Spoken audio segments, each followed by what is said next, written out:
만족한 삶을 사는 지혜라는 제목으로 말씀 나눌 텐데요. 오늘 하나님께서 우리에게 주시는 말씀은 잠언 4장 5절에서 9절까지 말씀입니다. 제가 봉독하겠습니다. 지혜를 얻고 총명을 사거라. 내 가르침을 잊지 말고 그것에서 떠나지 마라. 지혜를 잊지 마라. 그러면 지혜가 너를 보호할 것이다. 지혜를 사랑하면 그것이 너를 지켜줄 것이다. 지혜가 최고이니 지혜를 사거라. 네 모든 소유를 가지고 총명을 사거라.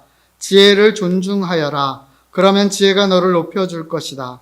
지혜를 취하여라. 그러면 너를 영화롭게 해줄 것이다. 지혜가 네 머리에 아름다운 화관을 씌워주며 영화로운 면류관을 줄 것이다. 잠언 4장 5절에서 9절까지 말씀을 쉬운 성경으로 읽어드렸습니다. 사회 문제를 볼 수 있는 바로미터 중 하나는 청년 문제가 아닌가 싶습니다. 5년 전에 청년들을 대상으로 무엇을 고민하는지 설문조사해서 통계를 낸 자료가 있어서 우연찮게 보게 되었는데, 그 내용들이 사실은 5년 전이나 지금이나 크게 다를 바 없어서 여러분과 함께 먼저 나누려고 합니다. 첫 번째 질문은 고민이 무엇인가? 첫 번째 고민이 무엇인가? 라는 대답에 취업, 돈, 생활비, 대출, 주택, 무력감, 미래에 대한 불안 이런 대답을 했고요. 삶이 힘든 원인은 무엇인가? 경쟁 위주의 사회 분위기, 소득 양극화, 안정망 부재 이런 것들.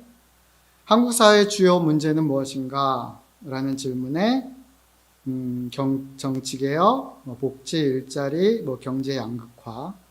2030년이 왔을 때 우리 사회에 어떤 문제들이 있을까라는 질문에 저출산, 고령화, 일자리, 복지, 경제 위기 이런 것들이 있었고요. 사회 문제를 해결할 방안을 좀 제시해 보면 어떤 것이 있을까라는 질문에 사회 참여, 연대, 경제 양극화 해소, 일자리 확충, 공동체 만들기 등 문제들이 있었습니다. 이 내용들을 쭉 살펴보면 공통적으로 사실은 좀 깔려 있는 것은 돈 문제가 아닌가 싶어요. 어떤 경제 이슈가 사실은 다른 이슈들을 이렇게 잡아먹고 있는 구조입니다. 사실 요새는 또 인플레 오면 돈도 위험하다 그래서 골든바를 사는데 그런 돈이 됐건 금이 됐건, 그러니까 이 돈 문제, 경제적인 어떤 힘, 경제력의 문제가 사실 큰 이슈예요. 근데 이걸 좀 더 디테일하게 뭐라고 사실 청년들 설문에 나오냐면 경제 양극화 문제다라고 지적하고 있습니다. 이 경제 규모, 어떤 먹고 살 거리, 주택들은 끊임없이 늘어가고 있는데 우리가 점점 먹고 살기 힘들다라고 느끼는 어떤 이유이기도 합니다. 제한된 경제 규모 속에서 분배가 적절히 일어나지 않아서 부가 양극화되는 현상이죠.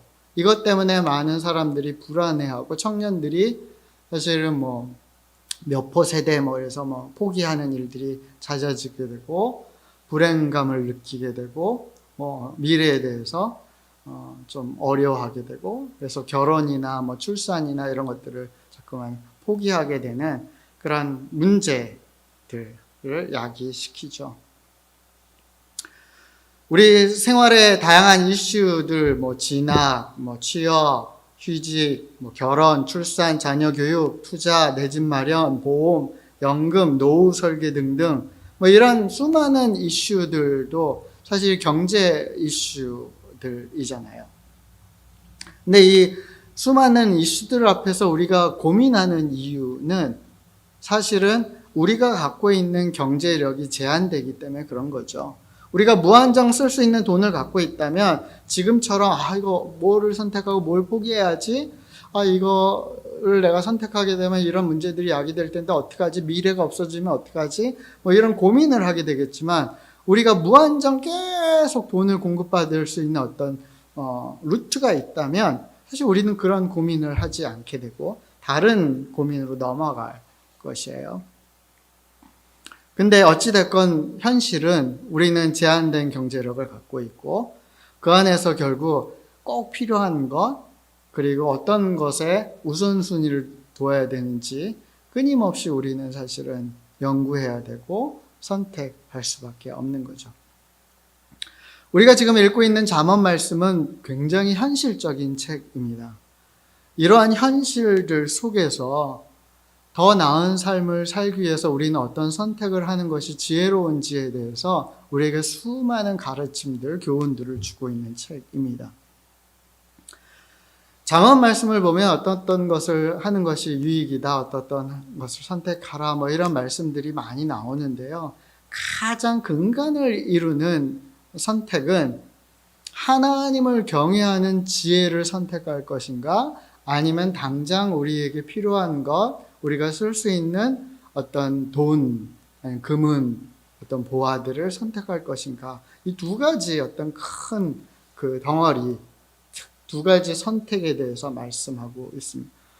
오늘 본문 말씀도 동일한 맥락 속에서 볼 수 있는데요. 5절을 보시면 지혜를 얻고 총명을 사거라. 7절을 보면 지혜가 최고이니 지혜를 사거라. 네 모든 소유를 가지고 총명을 사거라 라고 말씀합니다. 지혜를 사라라고 굳이 표현하는 이유는 지혜가 거저 주어진 것이 아니라는 의미입니다.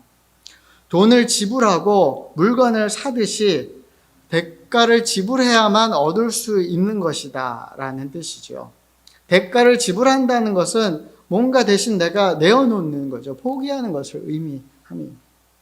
그러니까 지혜를 얻기 위해서 우리는 뭔가를 내어놓아야 되고 포기할 필요가 있다라는 말씀이에요. 근데 특별히 사라라는 표현은 경제적인 어떤 지출을 의미하잖아요. 그렇게 경제적인 어떤 지출을 해서라도 경제적인 손해를 벗어라도 이 지혜를 얻도록 힘써라. 그것이 잠언 말씀의 가르침의 어떤 핵심입니다. 그렇다면 우리가 어떨 때 돈을 지불하고 뭔가를 구입하는지, 어떨 때 우리는 뭔가를 사게 되죠? 내가 필요한 것이 그만큼 혹은 그 이상의 가치가 있다라고 여겨질 때 우리는 우리 뭔가를 지불하고 사실 물건을 사게 되죠.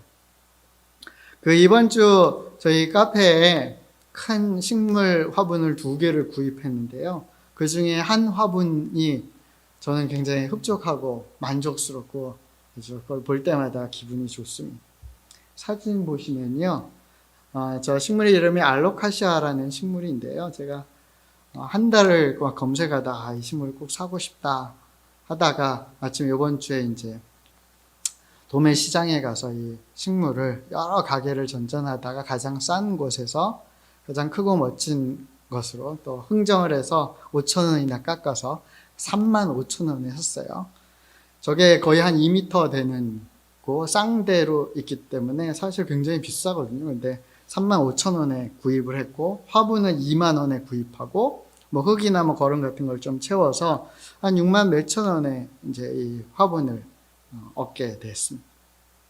근데 인터넷을 제가 검색해 보니까 저 정도 화분은 최소 20에서 30만 원 그 이상으로도 가격이 매겨져 있더라고요. 그게 참 만족스러웠어요.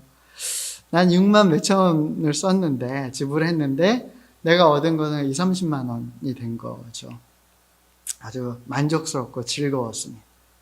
왜냐하면 내가 지불한 것보다 더 큰 가치를 얻었다라고 여겼기 때문에 사실은 돈은 없어졌지만 너무 이제 행복한 거죠. 그러니까 잠언 말씀에서 지혜를 얻는다라는 것은 이와 같다라고 말씀하세요. 잠언 3장 말씀입니다. 이는 지혜를 얻는 것이 은을 얻는 것보다 낫고 그 이익이 정금보다 나음이라. 지혜는 진주보다 귀하니 네가 사모하는 모든 것으로도 이에 비교할 수 없도다. 그의 오른손에는 장수가 있고 그의 왼손에는 부귀가 있나니 그 길은 즐거운 길이요 그의 지름길은 다 평강이니라. 지혜는 그 얻는 자에게 생명나무라. 지혜를 가진 자는 때도다 라고 말씀합니다. 지혜는 당장 우리 생활에 어떤 필요한 거, 눈에 보이는 어떤 것은 아니잖아요. 그럼에도 불구하고 잠언 말씀은 이 지혜를 얻는 게 정금을 얻는 거, 금은 보화를 얻는 것보다, 골든바를 얻는 것보다, 수많은 돈을 버는 것보다 훨씬 더 낫다라고 말씀하세요.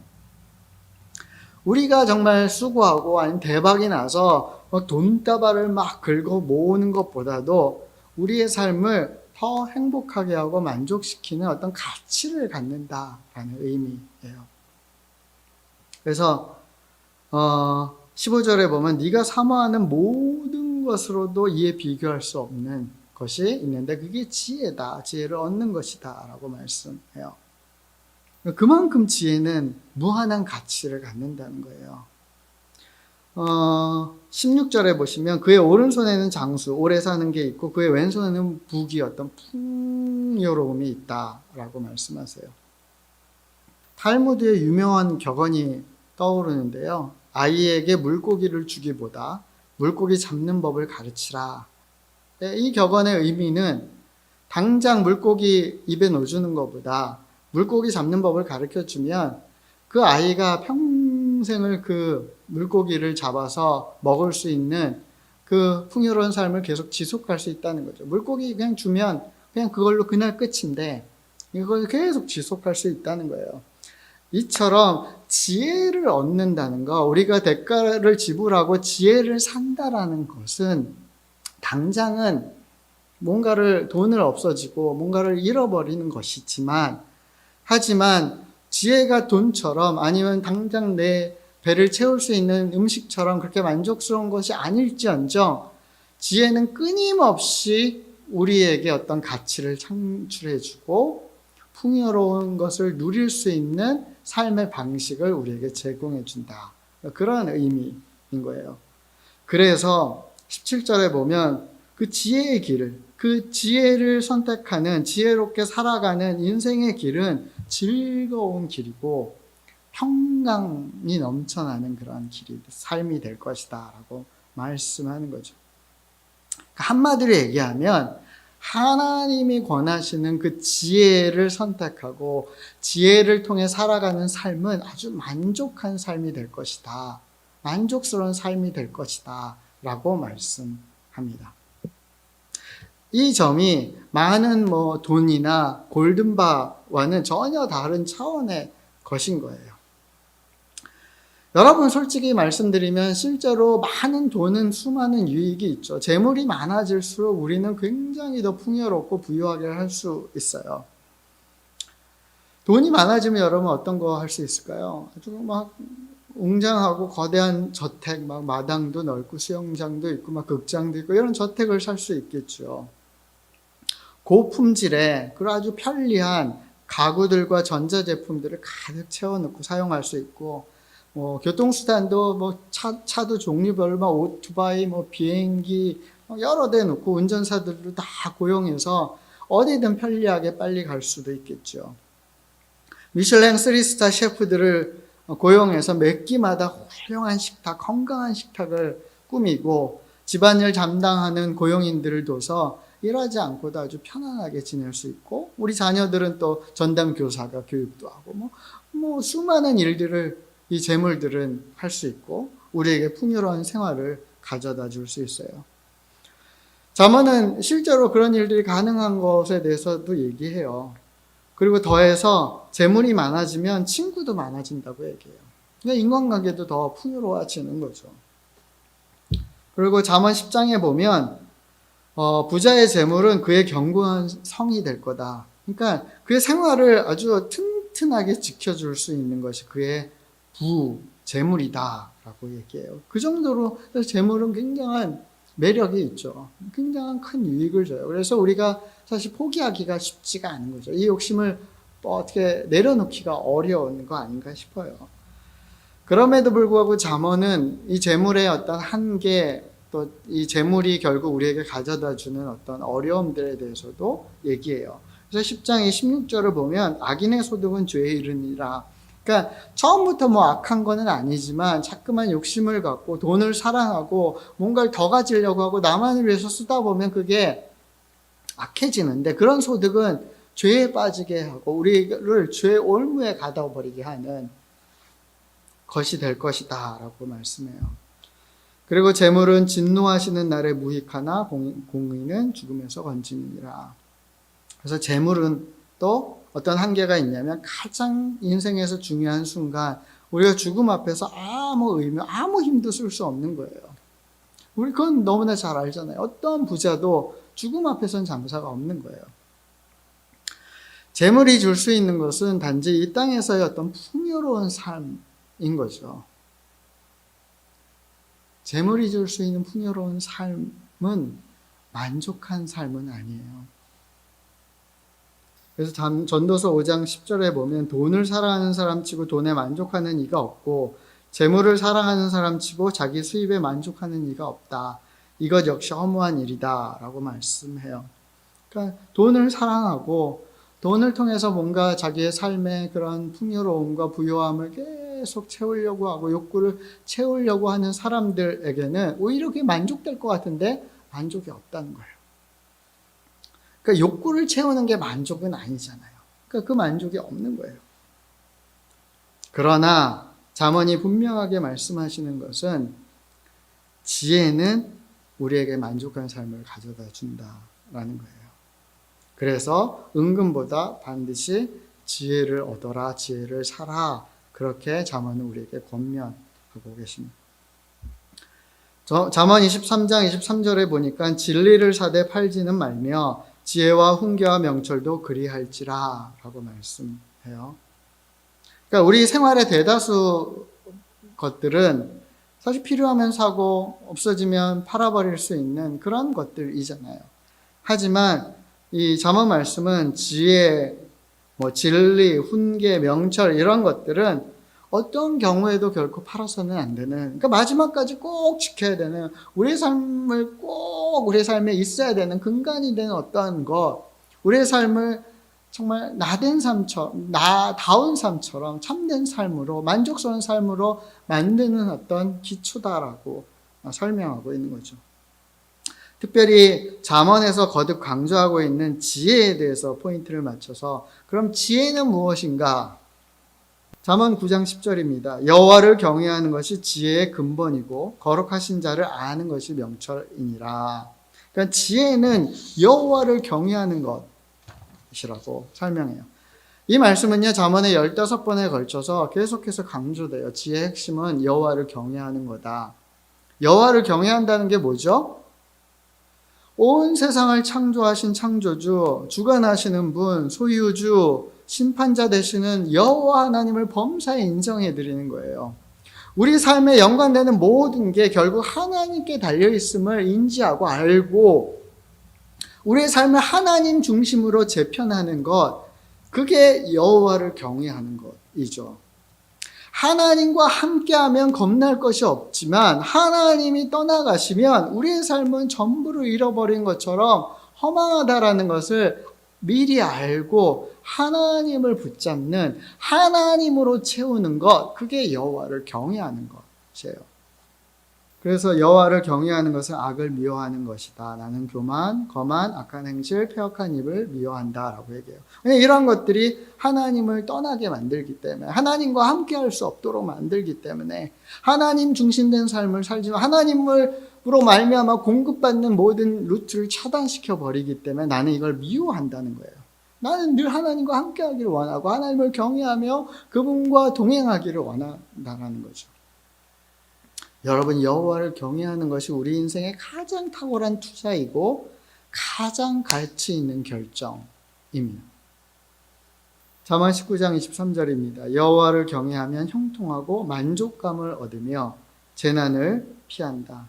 그래서 여호와를 경외하는 사람들이 형통하게 되는 거예요. 그분이 계속 뭔가를 주시니까, 공급하시니까, 나의 공급자 되시니까, 나의 구원자 되시니까, 나를 주관하시는 분 되시니까 형통할 수 있는 거예요. 근데 주목하고 싶은 거는 만족감이라는 단어예요. 만족이 있는 거예요. 충족이 있는 거예요. 내 삶이 정말 만족스러운 거예요. 만족하다. 참 좋다. 이건 돈으로 살 수 있는 게 아니잖아요. 풍요는 돈으로 살 수 있지만 만족은 돈으로 살 수 없는 거잖아요. 너무 좋다.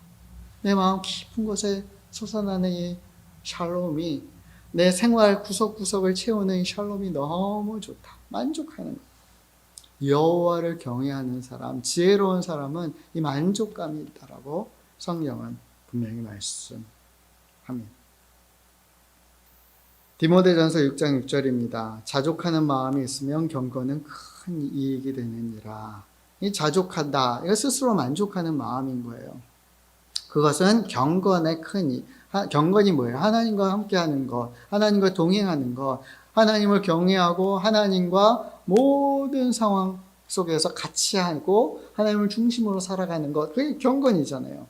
그러니까 이 자족하는, 만족하는 것과 이 경건, 하나님을 경외하는 것, 하나님과 동행하는 것, 그런 지혜로운 삶은 사실은 통하는 거죠. 그래서 여러분, 우리가 잠언 말씀을 계속해서 읽어가면서 이 만족이라는 키워드를 갖고 읽을 필요가 있어요. 이 만족한 삶, 우리에게 진짜 만족을 주는 선택은 무엇인가? 라는 어떤 관점에서 이 잠언 말씀을 계속해서 보는 거죠. 잠언을 읽으면서 사실 좀 생뚱맞다고 느껴지는 게 저는 이 잠언 6장에도 나오고요. 다른 데도 이게 한 4차례, 5차례 나오거든요. 어떤 음료의 유혹, 남의 아내를 범하는 거, 그래서 갑자기 지혜에 대한 가르침이 나오는데 이 내용이 나와요. 근데 이것도 만족이라는 단어, 키워드를 통해서 보면 좀 이해할 수 있어요. 잠언 5장 18절에서 19절을 보면 내 셈으로 복되게 하라. 네가 젊어서 취한 아내를 즐거워하라. 그는 사랑스러운 안사슴 같고 아름다운 암누루 같으니 너는 그의 품을 항상 족하게, 항상 만족하게 여기고 그의 사랑을 항상 연모하라. 라고 말씀합니다. 그래서 이 잠언의 음녀, 다른 여인을 탐하는 것과 아내에게 하나님 주신 아내에게 만족하는 것을 계속 비교해요. 이게 잠언에서 이야기하는 자족하는 거에 아주 대표적인 예거든요. 아주 극단적인 예라고 할 수 있어요. 그래서 하나님이 나에게 준 아내를 만족해하고 그 아내와 함께하는 그 삶, 어떻게 보면 단조로울 수 있고 반복되고 소박한 삶일 수 있을지라도 그 안에서 행복을 누리고 그 안에서 감사를 누리고 만족을 누리면 진짜 만족된 삶이, 행복한 삶이 있고 사랑이 넘치는 삶을 살 수 있는 거죠. 근데 그게 만족이 안 돼서 더 큰 갈증을 갖고 어떤 더 큰 욕심, 더 큰 정욕을 갖고 음녀의 유혹이나 다른 여인들을 취하려고 하면 마치 불나방이 불구덩이에 들어가는 것처럼 그렇게 자멸할 수밖에 없는 거예요. 성경 이 9절 6장에서는 불을 품으면 옷이 탈 수밖에 없고 숯불을 밟으면 발이 될 수밖에 없는 것처럼 그렇게 정욕과 탐욕으로 만족할 줄 모르고 다른 것을 취하면 인생이 그렇게 된다는 거예요. 이건 한 예인 거예요. 만족하지 못하는 우리의 삶이 만들어내는 삶의 어떤 형태들을 사실 설명하고 있는 거죠. 하지만 하나님이 주시는 것을 만족하고 하나님 뜻을 신뢰하고 하나님의 거룩하심을 경외함으로 하나님이 주신 것을 충분히 누리고 감사하고 그것을 살아가면, 사랑하면 그러면 자족할 수 있는 거죠. 행복할 수 있는 거예요. 그래서 잠언 28장 25절에 보면 욕심이 많은 자는 다툼을 일으키나 여호와를 의지하는 자는 풍족하게 될 거다라고 말씀해요. 그래서 욕심이 뭐예요? 욕심은 만족할 줄 모르는 거예요. 계속 뭔가를 더 달라는 거예요. 그 잠언 28장인가 29장에 나오는 거머리의 두 딸처럼 계속 다고다고 하는 거예요. 이게 뭐가 채워지면 또 딴 걸 달라고 그러고 이게 채워지면 또 딴 걸 달라고. 그게 인간의 끊임없는 욕심인데 그 욕심을 묘사하고 있는데 이 욕심은 결국은 다툼을 일으키고 내가 정말 더 가지려고 하기 때문에 누군가는 손해를 보게 되고 어려움을 당하게 되고 우리 사회로 얘기하면 경제 양극화도 일어나고 불균형도 일어나고 그래서 소외되는 사람, 아파하는 사람, 힘든 사람, 그래서 스스로 목숨을 끊기까지 해야 되는 사람들이 등장하게 되는 거예요.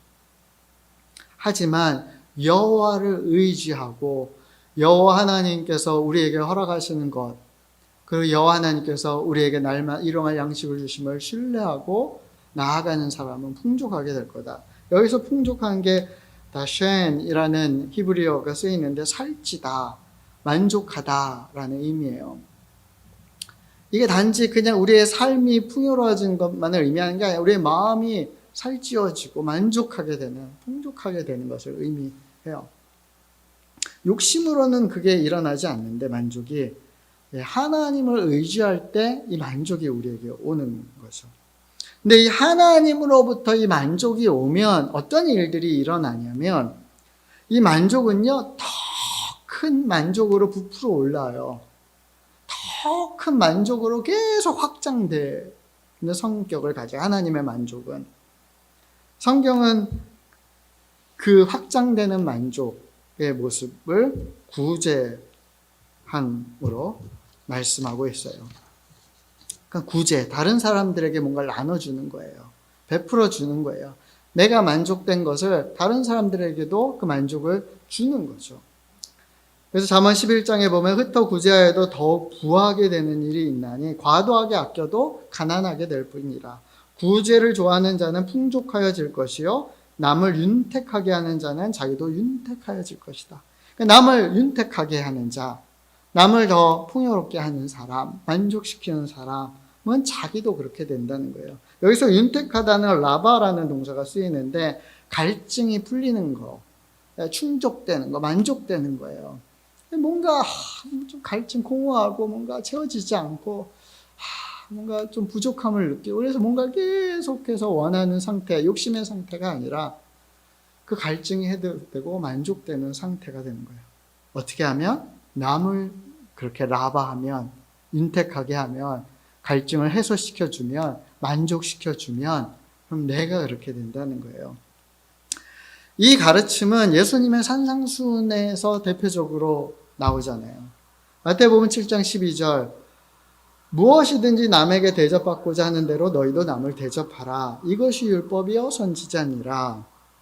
남에게 대접받고 싶은 대로 남에게 이렇게 받아서 내가 만족되고 충족되기 원하는 방식으로 먼저 남을 그렇게 대접해줘라. 만족시켜줘라. 충족시켜줘라. 그러면 너도 그렇게 될 것이다. 이게 아까 남을 윤택하게 하는 자는 자기도 윤택하게 한다라는 말씀과 맥을 같이 하는 거죠. 잠언이 말씀하는 이 참된 지혜라는 것은 여호와를 경외하는 것이에요. 여호와를 신뢰하고 여호와께 모든 것을 공급받는 것을 믿고 만족하는 거예요. 근데 거기에 그치지 않고 다른 사람들에게도 만족을 나눠주는 삶의 방식으로 확장되는 것. 그게 지혜이죠. 설교 초반에 우리는 청년들의 고민에 대해서 살펴봤어요. 그 중심에는 경제 양극화, 서로 나누지 못해서 야기되는 문제, 그것 때문에 또 우리의 삶의 많은 이슈들을 우리가 취할 것인지 아니면 포기해야 되는지 그런 갈등들이 있다는 것을 봤어요. 그건 청년들의 문제만이 아니라 사실 이 사회 구성원 모두가 사실은 지금 갈등하고 있고 고민하는 문제이고 그것 때문에 사실 정치적인 또 대립도 일어나게 되고 서로 미워하고 갈등하게 되고 그런 다양한 양태들이 나타나고 있죠. 어떻게 보면 그런 것이 현실이기 때문에 우리는 사실은 그런 양극화에서 손해보지 않기 위해서 내가 그늘 속에 들어가지 않기 위해서 어둠에 들어가지 않기 위해서 박탈당하지 않기 위해서 사실은 끊임없이 경쟁하고 끊임없이 사실 현 상태를 유지하거나 더하기 위해서 노력하죠. 하지만 그러면 그럴수록 사실 우리 마음은 공허해지고 불만족스러워지고 갈등은 더, 불만은 더 팽배해져 가는 것이 사실입니다. 잠언은 이러한 시대를 살아가고 있는 이러한 인간 군상들이 사회를 이루어가고 있는 그 현실 속에서 우리에게 말씀하시는 거예요. 더 이상 그런 경쟁들, 더 이상 그런 것들을 더 많이 가지려는 것들을 이제는 내려놓고 포기하고 오히려 지혜를 살아. 내가 너희에게 주는 그 지혜를 살아. 지혜는 뭐죠? 여호와를 경외하는 것, 여호와 하나님으로부터 모든 것이 공급되는 것을 알고 그것을 인정하고 신뢰하고 믿고 만족하는 것, 그게 지혜다라고 잠언은 말씀해요. 누가복음 12장 29절에 30절입니다. 너희는 무엇을 먹을까 무엇을 마실까 하여 구하지 말며 근심하지도 말라. 이 모든 것은 세상 백성들이 구하는 것이라. 너희 아버지께서는 이런 것이 너희에게 있어야 할 것을 아시느니라. 네. 그래서 지혜라는 거, 여호와를 경외한다는 것은 이 누가복음 말씀처럼 우리가 고민하는 그런 문제들을 더 이상 고민하지 않는 거예요. 왜냐, 하나님 우리 그거 아시니까. 하나님이 우리에게 그것을 채워주실 것이니까. 그 필요를 아시고 공급하실 것이니까. 하나님은 우리를 만족시키실 분이시니까. 그러기에 충분하신 분이니까. 그러니까 더 이상 그것을 고민하지 않는 거예요. 그게 여호와를 경외하는 사람이고, 이 여호와를 경외하는 사람들이 등장할 때, 이 사람들이 그래서 만족하기 시작할 때, 그 만족을 다른 이웃들과 나누기 시작할 때, 그때 사실 경제의 양극화의 문제는 해결이 돼요.